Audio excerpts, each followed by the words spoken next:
Welcome to this inspiring video where the late Jim Rohn, renowned motivational speaker, shares his insights on the importance of building a strong character for a life worth living. In this video, Rohn draws upon his years of experience and wisdom to discuss how character is the foundation for success and fulfillment in life. He emphasizes the significance of cultivating virtues like self-discipline, honesty, integrity, and perseverance, and how doing so can help us overcome the challenges that come our way. With his unique perspective and powerful words, Rohn provides valuable insights and practical guidance that can help us lead a more purposeful and meaningful life. Get ready to be inspired by the wisdom of one of the most influential speakers of our time. I believe that success comes with character, and that success builds character. I don't believe, as apparently some people still do, that suffering and defeat are necessary for developing the soul. I know they're not good for the body or the mind. Failure doesn't make you feel better, either mentally or physically. Of course, it's an inevitable part of life, and you do yourself a favor by taking the opportunity to learn from your failures. But I think there's no point in continuing to bang your head against the wall once you realize it hurts. I don't mean to sound hard-hearted about this, but I believe that if you reach a certain age, and if you really haven't achieved very much in your own terms, I don't think you can ascribe this to bad luck or a difficult childhood or any other external factor. I personally feel that your strength of character does come into question at that point. And let me make it clear that your definition of success may be different from the next person. I'm not implying that you need to have a fat bank account or a Rolls Royce to be successful. But if having those things is integral to your definition of success, then that's what you should be aiming for. Let me illustrate what I mean by describing the philosophy of a very successful and interesting man named Steve. Although he was still in his mid-40s, he had already founded a very profitable advertising firm in the Midwest and had sold it to one of the country's largest agencies for roughly 3 times his company's annual gross. So he had become a very wealthy man, and he had plenty of years left to enjoy it.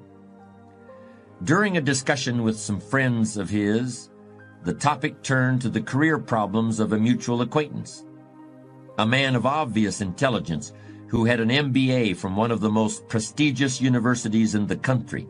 His high level of ambition had led him to strike out on his own as soon as he got his business degree.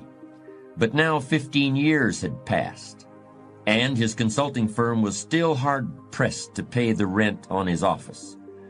Oddly, he still continued to impress everyone who met him as an extremely sharp all-around businessman. He read the Wall Street Journal every day. He knew the names of all the CEOs of the major corporations. Talk to him for 5 minutes and you would think he was a real player in the business world, but he had never made any money. Steve's friends were confused by the whole idea of a good businessman who's never had success in making money. They felt it was like saying someone is a great baseball player, but he strikes out all the time and makes a lot of errors. Steve thought about this for a minute and then offered his perspective. In the business arena, I believe achievement is a prerequisite for calling someone successful. You can't be a good businessman and never make any money. A good tree bears fruit. If it doesn't, it's not a good tree. I think Steve's analysis is right on the mark for a certain segment of the business arena. In certain professions, one of the highest goals you can achieve is to generate income for the company and thereby fatten your own bank account. In those businesses, success is measured by money, plain and simple. So if you're in that type of profession and you haven't made money, you probably should take some steps to strengthen your character. In other words, character isn't an abstraction that exists somewhere up in the sky divorced from the real world. There may be other things you should do also, but you should certainly do some soul searching and some character development. But let's broaden the scope of the discussion a bit and look beyond business success. where the measurement of achievement can be defined simply in terms of dollars and cents. I've already said that in my opinion you need a strong character to make money, and that if you haven't made money, your character very likely needs work. But I also want to stress my belief that it takes character to achieve success in any form, whether it's in the business world or anywhere else. There are some people who just aren't interested in making a lot of money. I'm not one of them, but I can see their point of view. For these people, achievement is measured in terms that aren't so easily quantified. According to Aristotle, 52 is the age at which a man's philosophy is fully formed. But it's okay to run a little behind schedule as long as you recognize it and do something about it. And you don't need volumes of books or the library in order to create a personal philosophy that will help you to achieve your goals. You can do that anywhere. You can do it right here. In fact, we could all do ourselves a favor by developing the philosophy of an ant. There are at least two reasons why ants are unique and important. For one thing, an ant always knows where it wants to go, and it keeps trying to find a way of getting there, no matter what. If you put a pebble in front of an ant, the first thing it does is try to find a way around the pebble. It tries to go one way. If it can't get around there, it tries to go the other way. And if it still can't get around, then it tries to climb over the pebble. And if for some reason it can't climb over the pebble, it will try to lift the pebble, even though the pebble may be hundreds of times larger than the ant itself. And if it finds it can't lift the pebble, it will look for other ants to help. And if all the ants working together can't lift the pebble, they will finally start digging a tunnel underneath it. And even if that doesn't work, they will literally start trying to gnaw their way through the pebble. How long will they keep trying? They'll keep trying until they die, because the one thing they will never do is quit. That's the ant's philosophy of achievement, and we might all want to incorporate it into our view of the world. The other reason ants are important is because of what they do in the summer. During the summer, the ants plan for the winter. They don't have any credit cards. They don't use the present moment to create debts and liabilities for themselves in the future. They use the present moment to create assets for themselves. Do you remember the fable about the ant and the grasshopper? The grasshopper laughed at the ant for working so hard all summer. The grasshopper just enjoyed himself, leaping around in the high grass without a care in the world. And when the winter came, he starved to death, while the ant had plenty to eat. Remember, we've all been grasshoppers at some point in our lives. Just make sure you're not one now. Character is the means for transforming ideas into achievements. It's somewhat abstract in the sense that you can't lay your hand on it or point to it or weigh it on a scale, but in a very real sense, character is what allows you to get where you want to go. If you want to drive from your home to a store on the other side of town, you'll need an automobile with gas in the tank, and you'll need keys to start the car, but you'll also need to know how to drive. You'll need judgment based on life experience to tell you when to step on the brakes if the light up the street changes to red.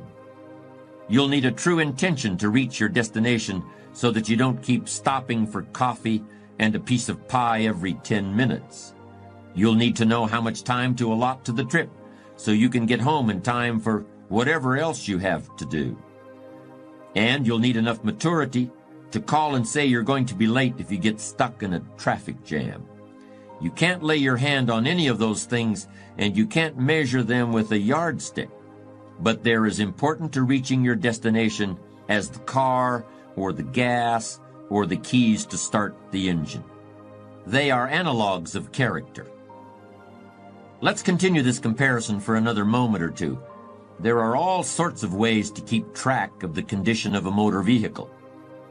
You can look at the tires to see whether they've worn out their tread. You can look at the odometer to see how long it's been since you've changed oil. and you can turn on a switch and then walk around the car to see if the headlights and the taillights are working properly. There are objective indicators of the condition of your car. Similarly, there are ways of objectively evaluating your achievements.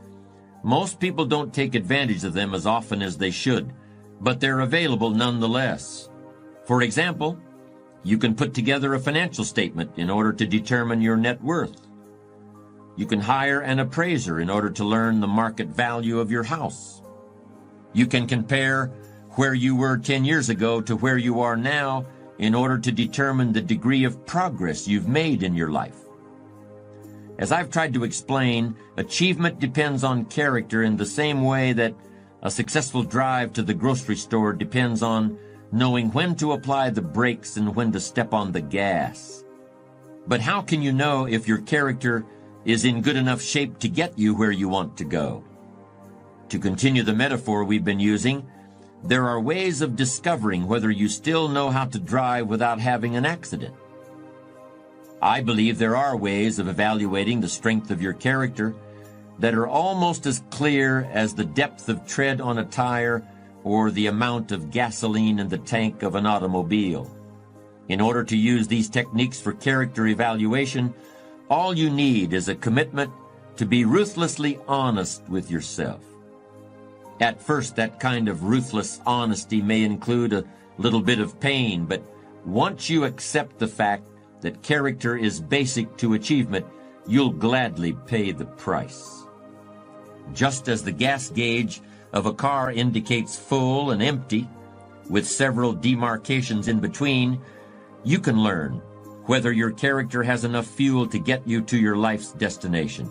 You can learn to tell whether you're on full or empty or somewhere in between. But while a car runs on only one fuel that is indicated by a single gauge, character, in my opinion, can be evaluated by 4 different imaginary gauges. Here's the first one.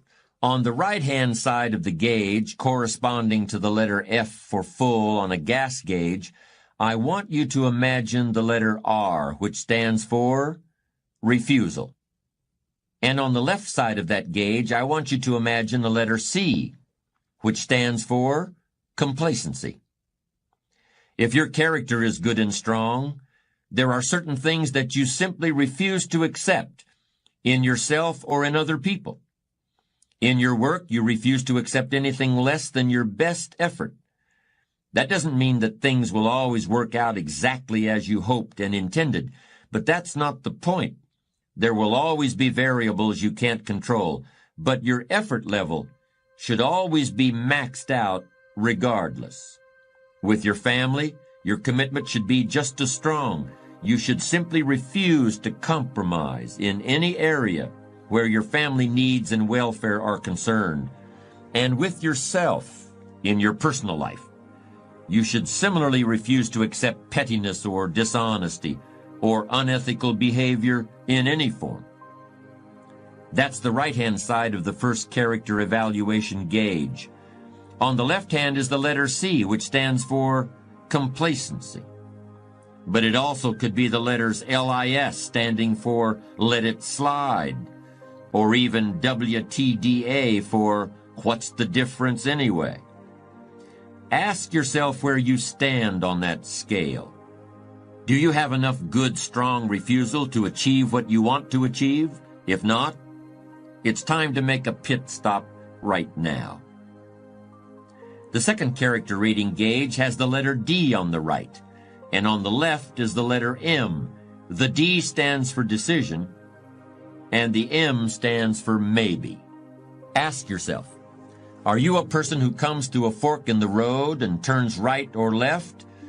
Or do you stop the car, scratch your chin, and say, well, maybe I'll go this way, and then again, maybe I'll go that way? And in the end, you go nowhere. Think about the big issues that are facing you in your life right now. It could be that you want to leave your job and start a business of your own. It could be that you want to get married. In any case, are you the kind of person who comes to a decision and puts it into action? Or are you someone who says, well, maybe, but then again, maybe not. Now imagine a gauge with a W on one side and an A on the other side. The W should be in bright red or orange, while the A should probably be a dingy green or pale yellow. That's because the W stands for want, as in, I want it now, or I want it real bad, or I want it so much I'll do whatever it takes to get it. The W means you'll go to law school for 5 years at night while working full-time during the day because you want to be a lawyer. The W means you'll get up at 4 o'clock in the morning every day to work on your novel because you want to be a writer. It means you'll travel from one end of the country to the other many times in order to find a doctor who can make your child well. I know people who have done all those things because they wanted something and eventually they got it. The A stands for apathy. That's where you really don't care what happens. And if you really don't care what happens, it's just as well because it certainly isn't going to be anything good. Now we come to the last of our imaginary character gauges. On the right-hand side is the letter P, and that stands for promise. And on the left-hand side is a letter F, and that stands for fear. If you are a person of strong character, you will promise yourself that you will achieve your goals or what? It doesn't matter, because you never consider that possibility. You have made a promise, and you're going to keep it. When you set out to drive to the grocery store, you don't stop at the doorway and think, what will I do if I don't make it? You simply intend to get to the grocery store. You know you're going to get there. You will get there. It's simply assumed. Fear is simply the inability to make a promise to yourself. It kicks in when you start thinking about all the bad things that can happen to you on the way to your destination. And before long you're thinking, wouldn't it be easier just to stay home? Isn't it safer to just stay in bed? Isn't it better to pull the covers up over my head? In this discussion, we've been using the metaphor of going across town in a car. Let me conclude by referring to another little excursion, and it's one that I know for a fact you have already taken. When you were learning how to walk, you made a silent promise to yourself that you were going to do it. It may have been scary at times. You surely stumbled again and again. Tears surely fell from your eyes, but no matter. You didn't even think about that. Each time you fell, you forgot about it as soon as you regained your feet because you had promised yourself you were going to walk across the room, and you did it. How long did it take? Who cares? You did it.